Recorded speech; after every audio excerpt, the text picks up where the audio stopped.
Bismillah, alhamdulillah, salatu wassalamu ala rasulillah wa ala alihi wa sahbihi wa sallama taslima. Qala al-imam al-Bukhari, babu man rafa'a sautahu bil ilmi. Bab bolehnya mengangkat suara ketika menyampaikan ilmu. Haddasana Abu Nu'man Arimu ibnul Fadli qala haddasana Abu Awana an Abi Bishrin an Yusuf ibn Mahaka an Abdullah bin Amr bin al-As qala takhallafa anna an-nabiyyu fi safarihi safarnaha fa adrakna wa qad arhaqna as-salah wa nahnu natawaddau faja'alna namsahu ala arjulina fanada bi'a'la sautiha wailul lil aqabi minan nar. Dari Abdullah bin Amr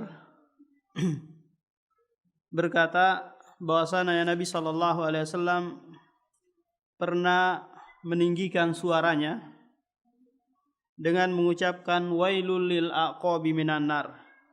Celakalah tumit-tumit yang tidak terbasuh oleh air, tempatnya di dalam neraka.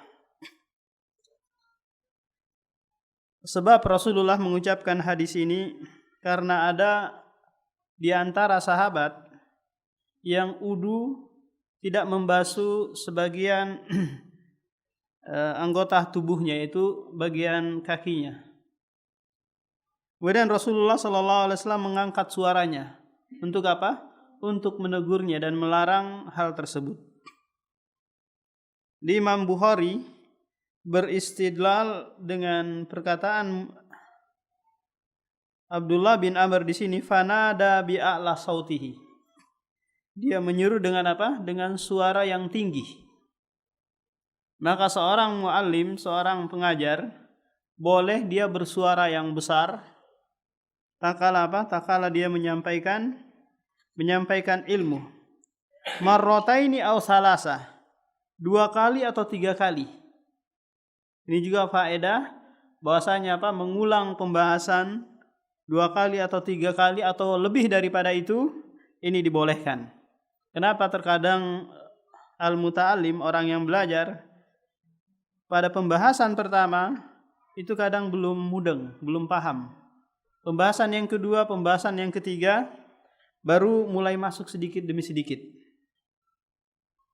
Di kebiasaan para ulama, tatkala mempelajari suatu kitab itu dipelajari berulang-ulang.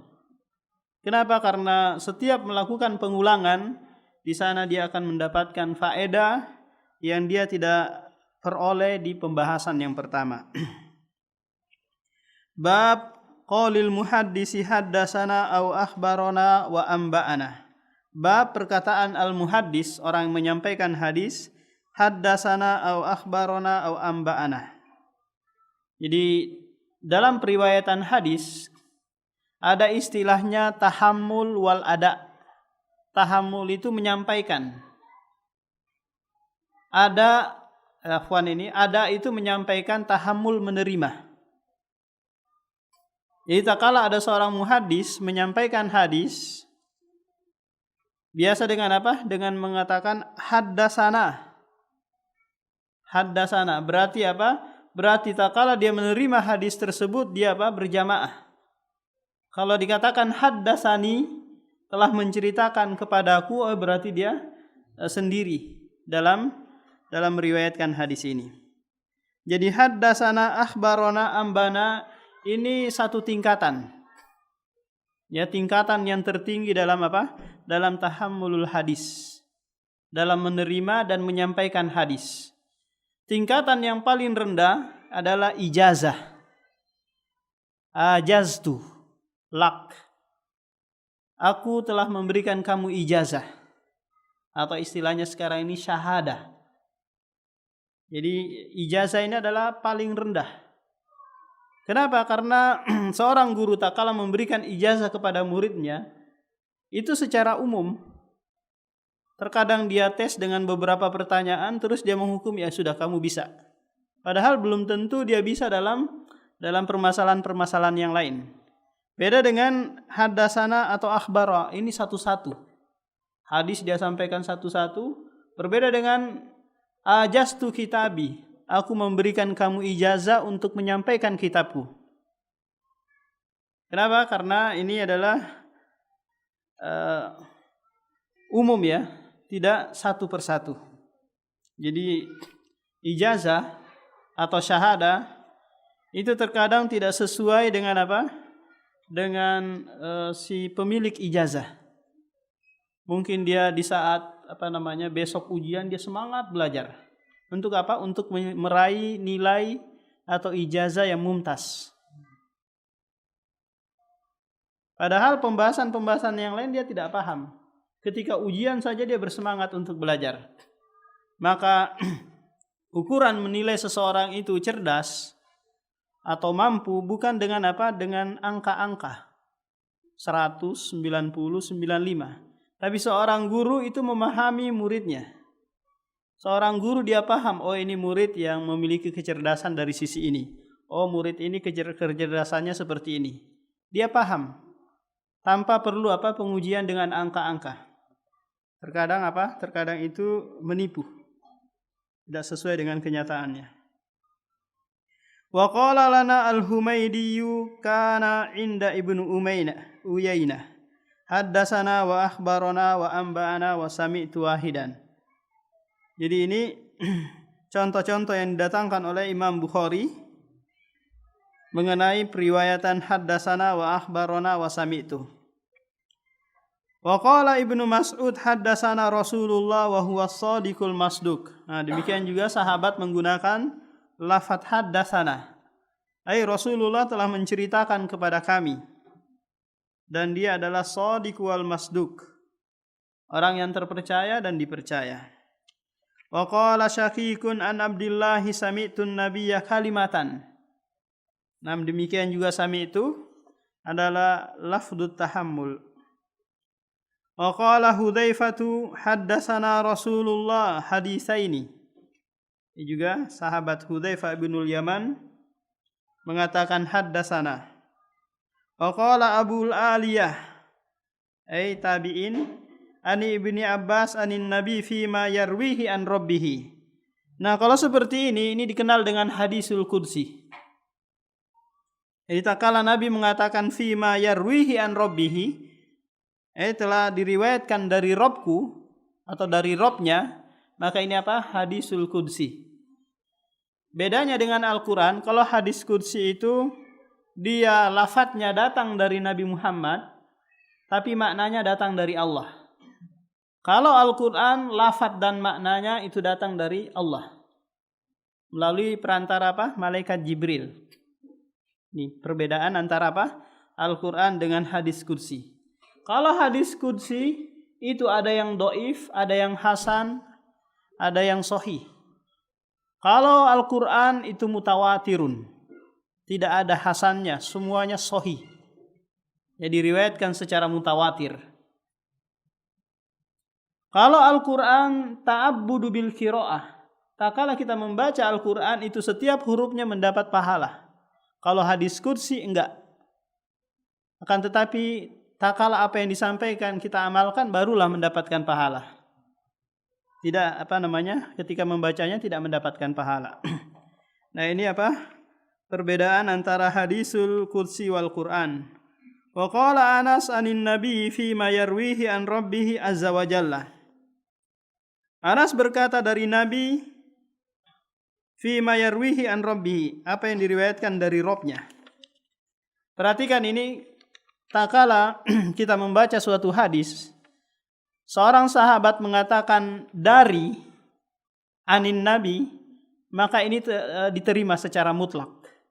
Kenapa? Karena sahabat itu kulluhum udul, seluruhnya terpercaya dalam periwayatan. Kenapa? Karena ada tausiqo minallah, ada Ada rekomendasi dari Allah Subhanahu wa taala. Berbeda dengan selain sahabat, tabi'in, tabi'ut tabi'in dan setelahnya. Nah, kalau sekiranya dia menggunakan lafadz an dari, maka dilihat Kalau sekiranya rawi tersebut dia adalah seorang yang tidak dikenal dengan mudallis. Mudallis ini seperti ini, Pak. Taruhlah saya seorang nabi, paham? Ini gambaran saja. Saya seorang nabi, menyampaikan hadis kepada antum. Qala haddatsana man akala salome dakhalal jannah. Barang siapa makan salome maka akan masuk surga. Paham? Saya sampaikan hadis ini. Terus ada di antara antum ngantuk, nggak dengar hadis ini. Taruhlah Pak Joko ngantuk gitu ya, karena kecapean kerja. Yang lainnya dengarkan hadis ini. Setelah saya meninggal dunia, antum menjadi seorang pendakwa atau mubalik, menyampaikan hadis ini kepada orang lain. Pak Iman mengatakan haddatsani Burhan qala man akala salome dakhalal jannah. Dinyampaikan. Ini benar haddatsani. Tapi kalau sekiranya Pak Joko mengatakan haddasani Burhan man akala salome dakhalal jannah, Pak Joko bohong. Kenapa? Karena dia tak kala mendengarkan hadis itu dia tidur. Akalnya lagi hilang. Maka bagaimana mensiasati Pak Joko untuk dia disangka dia mendengar, disangka dia meriwayatkan benar dari Burhan, dia mengatakan an Burhan dari Burhan. Kenapa? Karena ini ada ihtimal, ada kemungkinan dia mendengar atau enggak. Paham? Dan dia adalah murid Burhan yang setiap hari belajar. Tapi kalau dia menjazamkan haddatsani Burhan padahal dia ngantuk, padahal dia enggak hadir di waktu periwayatan hadis itu, maka dia dituduh apa? Pembohong. Sekali berbohong seumur-umur dia enggak pernah diriwayatkan lagi hadisnya. Tidak bisa lagi diterima periwayatannya. Karena apa? Menjaga kesohihan hadis. Jadi enggak sembarangan. Nah itu apa? Berarti Pak Joko dikenal dengan seorang apa? Mudallis. Yaitu sering apa? Sering memberikan apa ya istilahnya? Antara benar atau enggak. Dia enggak berbohong, tapi ada dugaan seakan-akan dia mendengar padahal dia enggak mendengar. Atau qala Burhan berkata, mungkin dia dengar dari Pak Iman atau yang lainnya. Dia enggak mendengarkan secara langsung. Nah, kalau seorang mudallis mengatakan qala Burhan atau an Burhan, hadisnya ini ditolak.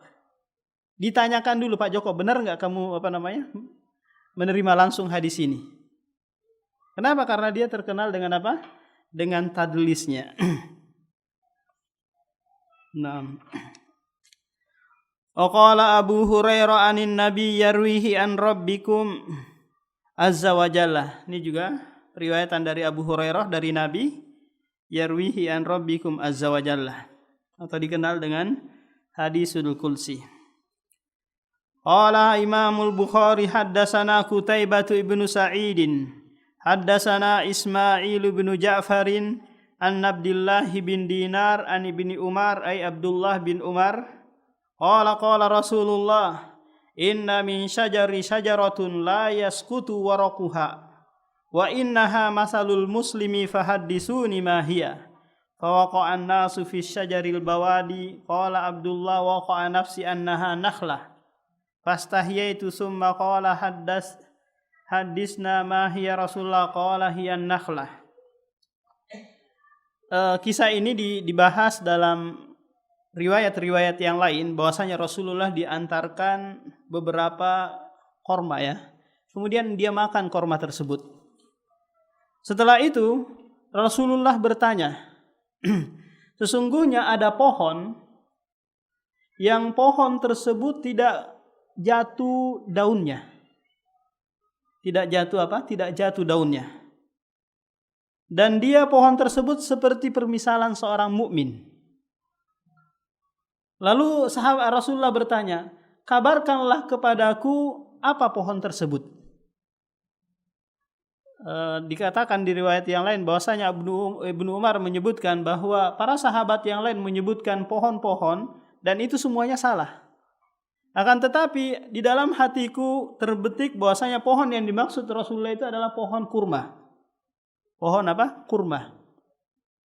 Akan tetapi aku malu untuk menyebutkan. Kenapa? Karena Abu Bakar ada di situ, Umar bin Khattab bapakku ada juga di situ, dan mereka tidak menjawabnya. Sehingga apa? Aku malu. Alasan yang lain lagi karena aku itu umurku baru 10 tahun waktu itu. Aku adalah asghoris sinni, yang paling kecil apa? Paling kecil umurnya. Sehingga apa? Malu untuk menjawab pertanyaan Rasulullah. Kemudian selesai bubar gitu, hal ini disampaikan kepada bapaknya, yaitu Umar bin Khattab. Wahai abiku, sesungguhnya tadi aku tahu jawabannya, cuma aku malu. Kata Umar bin Khattab, seandainya engkau menjawab, itu lebih baik bagiku daripada apa? Daripada onta merah. Lebih baik bagiku daripada begini dan begini. Kenapa? Karena di tengah pembesar-pembesar sahabat nggak ada yang bisa menjawab, ternyata anakku yang bisa menjawab. Ini kebanggaan tersendiri kan ya? Nah, seperti itu. Jadi Rasulullah SAW dalam hadis ini memperumpamakan pohon korma dengan muslim, dengan mukmin. Ada 10 sisi kesamaannya. Kita akan sebutkan satu persatu sisi kesamaan pohon korma dengan apa? Dengan seorang mukmin atau muslim. Yang pertama, pohon korma itu la yasqutu waraqatuha. Pohonnya itu tidak jatuh. Tidak seperti pohon daunnya itu tidak jatuh. Sebagaimana apa? Sebagaimana pohon-pohon yang lain. Demikian juga seorang mukmin, sebelum kita permisalkan, jadi keindahan pohon itu terlihat dari daun-daunnya, ya kan ya? Terlihat dari daun-daunnya. Maka seorang penyair mengatakan bahwasanya libasu asyajari waraqatuha. Ya, pakaian dari pohon tersebut adalah daunnya. Kelihatan indah apa? Tak kala pohon itu memiliki daun. Nah, demikian juga seorang mukmin, libasuha, pakaiannya itu adalah ketakwaan. Jadi ada sisi kesamaan, sama-sama memiliki pakaian, sama-sama memiliki daun. Hanya saja seorang mukmin libasuha taqwa. Ya, libasuha taqwa, sebagaimana Allah menyebutkan di dalam Al-Qur'an, pakaiannya adalah ketakwaan. Jadi seorang mukmin indah dengan ketakwaannya, meskipun pakaiannya compang-camping. Orang kafir, orang pelaku maksiat, dia kelihatan tidak indah meskipun dia memiliki pakaian yang harga ratusan juta gitu. Tapi pelaku maksiat atau dia seorang kafir, maka tidak indah kelihatannya. Nah, ini sisi kesamaan yang pertama. Sisi kesamaan yang kedua, tu'kalu fi kulli hinin, samaratuha tu'kalu fi kulli hinin. Buah korma tersebut itu dimakan di setiap saat. Dimakan di setiap saat. Di saat dia rutop dimakan, di saat dia menjadi tamar pun dimakan. Sebelum menjadi rutop saja itu sudah dimakan, dimanfaatkan sebagai apa? Obat kemandulan dan yang lainnya, masih kuning-kuning itu, Pak, itu dimakan. Demikian juga seorang mukmin itu dia yudawimu fil khair. Dia senantiasa apa? Menjalankan ketaatan. Senantiasa menjalankan ketaatan. Ini sisi kesamaannya.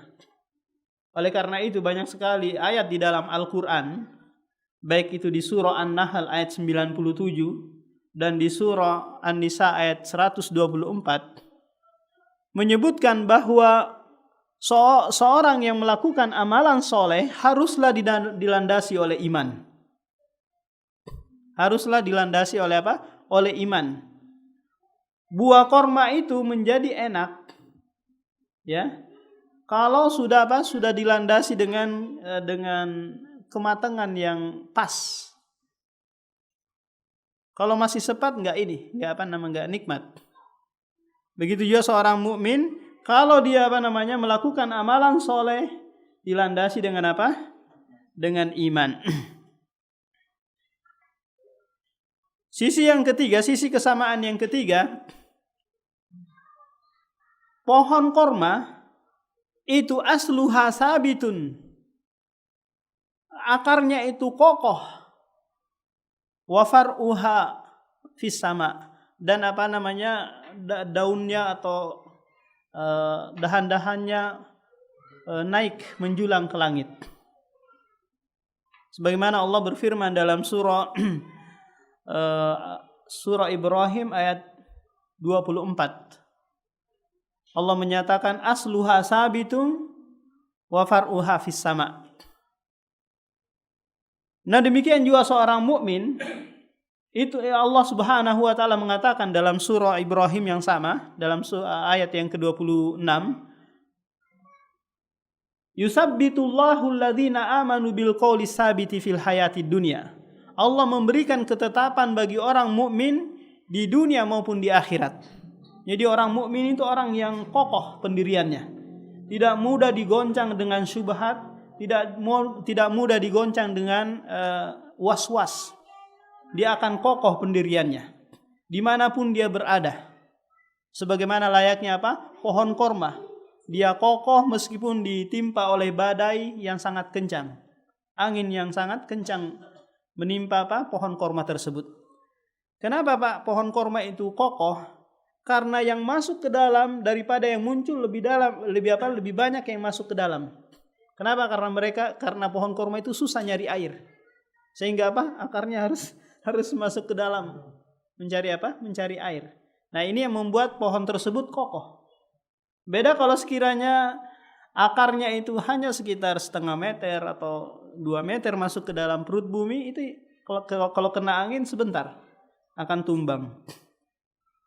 Jadi ini sisi kesamaan yang ketiga. Yang keempat, tanfa'u kulla syai'. Pohon kurma itu segalanya bermanfaat. Batangnya bermanfaat, daunnya bermanfaat, buahnya bermanfaat, akarnya bermanfaat. Ya, batangnya itu digunakan sebagai tiang, ya, tiang masjid Rasulullah ini dari apa? Dari pohon kurma. Kemudian daun-daunnya dipakai biasanya dibuat jadi sapu lidi gitu ya. Dan buahnya bermanfaat. Demikian juga seorang mukmin bermanfaat pada setiap waktu, pada setiap keadaan. Di mana saja dia berada, dia akan memberikan manfaat bagi orang lain, baik dari sisi perkataan maupun dari sisi perbuatan. Kata Rasulullah, khairukum anfa'al linnas. Sebaik-baik kalian adalah yang bermanfaat bagi manusia. Kemudian sisi kesamaan yang kelima, bahwasanya pohon korma itu buahnya berbeda-beda. Buahnya berbeda-beda. Kita ketahui mungkin bagi jamaah yang pernah umroh maupun haji, korma itu banyak jenisnya. Banyak jenisnya, ada yang kuning, ada yang merah, ada yang hitam, dan ada yang besar, ada yang kecil, macam-macam. Nah, demikian juga seorang mukmin itu berbeda-beda dari sisi Dari sisi keimanan. Ada yang mereka rendah keimanannya, ada yang tinggi, ada yang sedang-sedang saja, ada yang seberat biji jagung saja keimanannya. Nah, demikian juga buah korma itu buahnya berbeda-beda. Sisi kesamaan yang keenam, pohon korma butuh air. Kalau dia tidak disirami atau tidak menyedot air, dia akan mati. Pohon korma ini. Nah, demikian juga seorang mukmin membutuhkan air. Membutuhkan air untuk kehidupannya. Baik air untuk jasadnya ataupun air untuk rohaninya, yaitu Al-Quran dan hadis. Al-Quran dan hadis adalah air yang bisa menyirami rohani kaum muslimin dan kaum mukminin. Apabila ada air untuk kehidupan badan tapi tidak ada air untuk ruhani, maka dia akan mati. Dia jasadnya saja hidup, pada hakikatnya dia Dia mati karena tidak ada siraman dari Al-Quran dan hadis.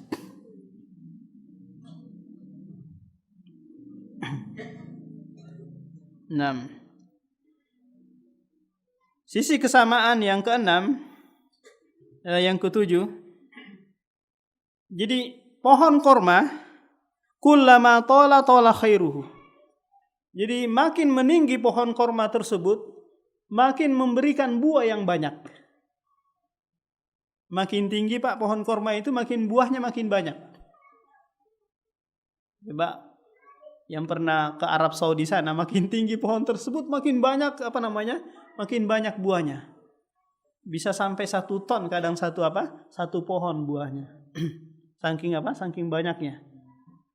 Seorang mukmin, Pak, apabila dia makin tua, makin bagus amalannya. Makin tua dia akan makin bagus amalannya. Maka kata Rasulullah, khairukum man tala umruhu wa hasuna amaluhu. Sebaik-baik kalian adalah yang panjang umurnya dan makin baik amalannya. Ada orang yang makin tua makin brengsek, makin buruk gitu ya. Makin tambah jadi-jadi. Tua-tua keladi istilahnya. Tua-tua makin jadi. Ada yang kayak gitu. Ini bukan mukmin yang hakiki.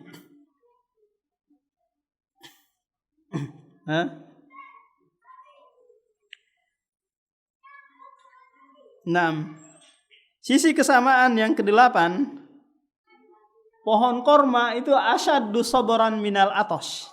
Pohon korma ini adalah pohon yang paling sabar terhadap haus. Ya, karena dia tumbuh di gurun pasir yang kesulitan air, dia bersabar. Ya, bersabar dengan dengan rasa haus yang berkepanjangan. Di gurun pasir itu, Pak, kadang hujan itu 1 tahun sekali turunnya. Ya. Maka pohon korma bersabar dan dia menampung air untuk bisa untuk melanjutkan kehidupannya. Nah, demikian juga seorang mukmin itu bersabar pada setiap kondisi. Di saat dia di saat dia susah, di saat dia ditimpa musibah, dia bersabar. Dia juga bersabar di atas ketaatan. Karena ketaatan itu, Pak, berat. Kalau tidak dilandasi dengan kesabaran, susah mengerjakannya. Demikian juga untuk meninggalkan maksiat itu berat. Kalau enggak sabar, ya sudah, akan mengikuti mengikuti hawa nafsu. Karena Allah Subhanahu wa taala memberikan kesabaran sebagaimana pohon korma yang bersabar di tengah sulitnya air, dia tetap tetap tegak, tetap kokoh menjalani kehidupannya di dunia. Nah, kemudian yang ke-9 ya sekarang ya. Nah, sisi yang ke-9, pohon korma ini adalah aswaku asyajari bi Rasulillah. Pohon yang sangat rindu untuk bertemu dengan Rasulullah. Rasulullah sebelum dibuatkan mimbar untuk dia gunakan berkhutbah, dia sering bersandar di mana? Di pohon korma. Untuk Untuk menyampaikan materi untuk berkhutbah. Suatu saat sahabat membuat mimbar, akhirnya Rasulullah khutbahnya di mimbar. Maka Rasulullah mendengar jeritan tangisan pohon korma tadi. Yang biasa dia sandari. Akhirnya datang Rasulullah mengelus-elus pohon korma itu, akhirnya diam kayak anak kecil nangis. Nah, ini riwayatnya sahih. Nah, demikian juga seorang mukmin itu sangat rindu untuk bertemu bertemu Rasulullah sallallahu alaihi wasallam.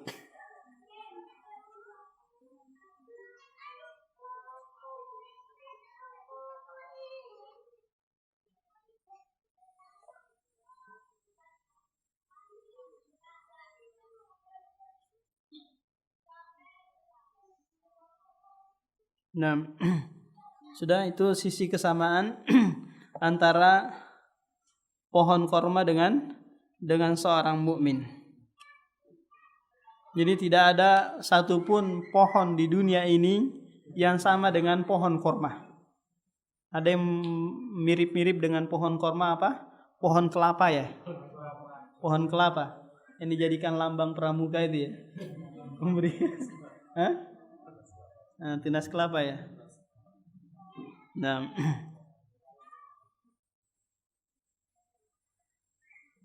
kita lanjutkan.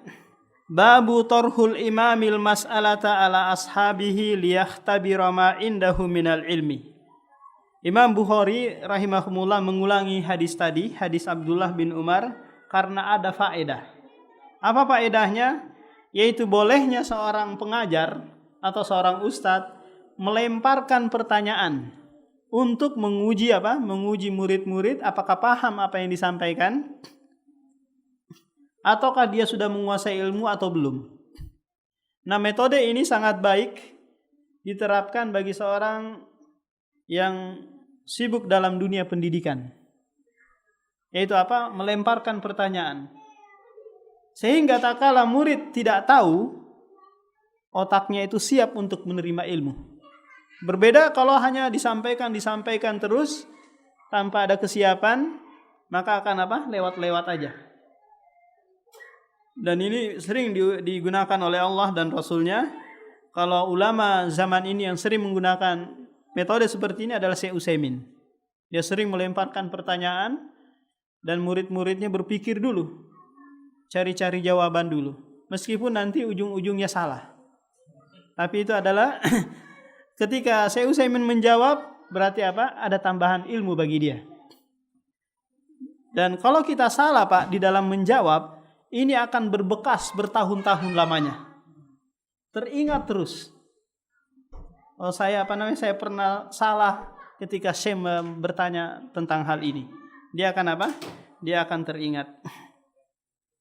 Haddatsana Khalid bin Mukhladin haddatsana Sulaiman haddatsana Abdullah bin Dinar an Ibnu Umar ay Abdullah bin Umar anin Nabi qala inna minas syajari syajaratun la yasqutu waraquha wa innaha masalul muslimi hadisuni mahiyah. Nih, ceritakan kepadaku pohon apakah itu? Qala fawaqa'an nasu fi syajaril bawadiyah. Maka di antara sahabat ada yang menjawab, pohon yang ada di Badui sana. Akan tetapi kata Abdullah bin Umar, fawaqa'a fi nafsi annaha nakhla. Muncul di dalam diriku bahwasanya yang dimaksud Rasulullah itu adalah pohon kormah. Tsumma qalu hadisna ma hiya Rasulullah. Kemudian para sahabat yang lain sudah nyerah gitu, enggak tahu jawabannya. Ceritakanlah kepada kami wahai Rasulullah, pohon apakah yang dimaksud? Maka Rasulullah menjawab, hiya an-nakhla, dia adalah pohon korma. Nah, demikian yang bisa disampaikan. Kita lanjutkan lagi dalam pertemuan berikutnya. Subhanakallahumma wa bihamdika asyhadu an la ilaha illa anta astaghfiruka wa atubu ilaik.